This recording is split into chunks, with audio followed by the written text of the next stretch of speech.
Bikin geleng-geleng kepala, gegara masalah tak bisa diselesaikan dengan musyawarah. Pejabat Timor Leste pilih baku hantam untuk berebut kursi bicara.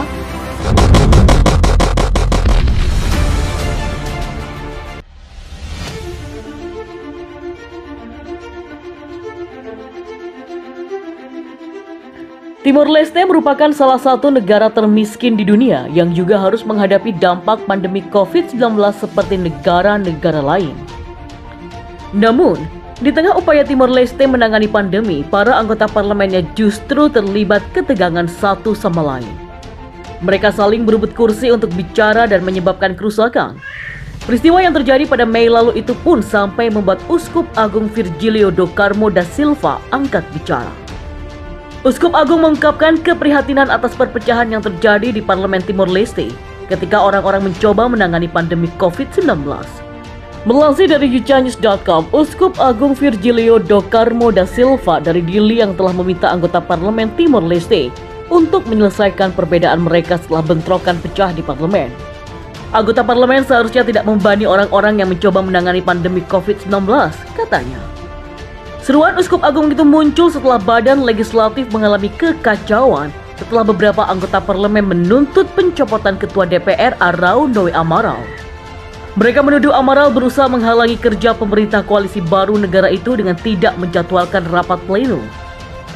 Bentrokan terjadi pada 18 Mei ketika Wakil Presiden Parlemen Maria Sarmiento mencoba untuk menduduki kursi ketua.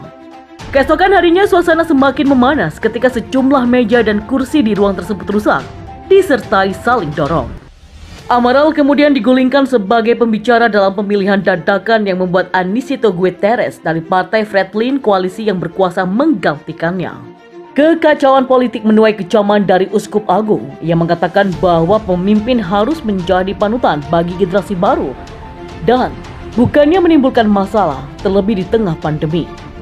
Mereka harus membawa perdamaian kepada masyarakat, bukan menimbulkan kekesalan atau orang menderita COVID-19, kata Uskup Agung da Silva.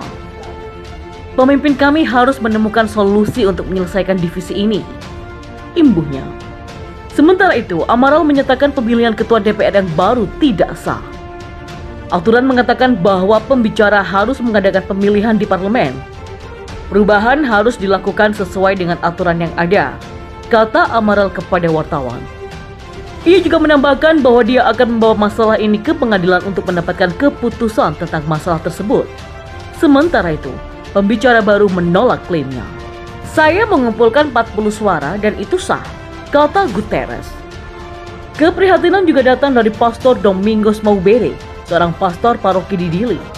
Ia mengatakan sedih dengan kekerasan itu, menambahkan dia pergi ke gedung parlemen untuk meminta ketenangan. Saya sampai pergi ke sana untuk menunjukkan kepada mereka kesedihan orang-orang yang menyaksikan kekacauan dan meminta anggota parlemen untuk segera menyelesaikan perbedaan mereka dan tunduk pada hukum, kata Pastor Maubere.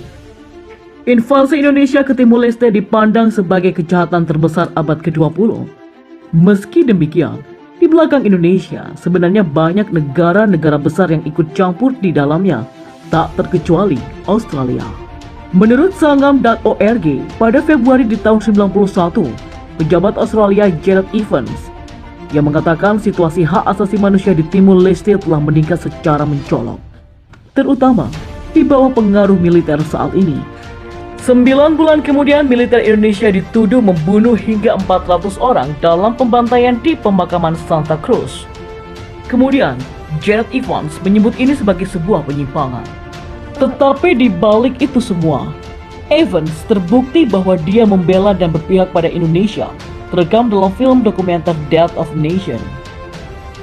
Pembantaian tersebut dilakukan atas rekomendasi Evans saat bertemu Menteri Luar Negeri Indonesia Ali Alatas dengan perjanjian bajak laut dan Order of Australia.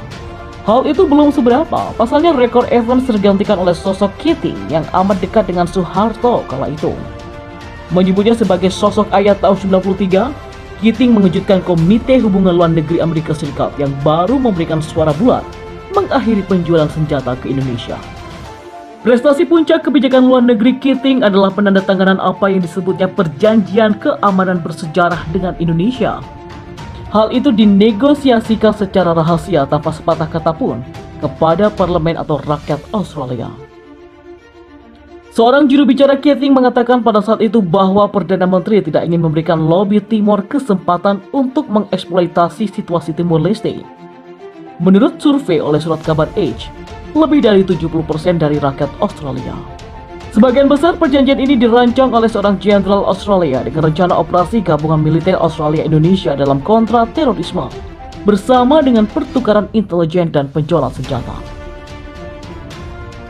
Apa yang dicapai perjanjian itu secara resmi adalah mengintegrasikan militer Australia ke dalam upaya perang Indonesia melawan rakyat Timor Timur.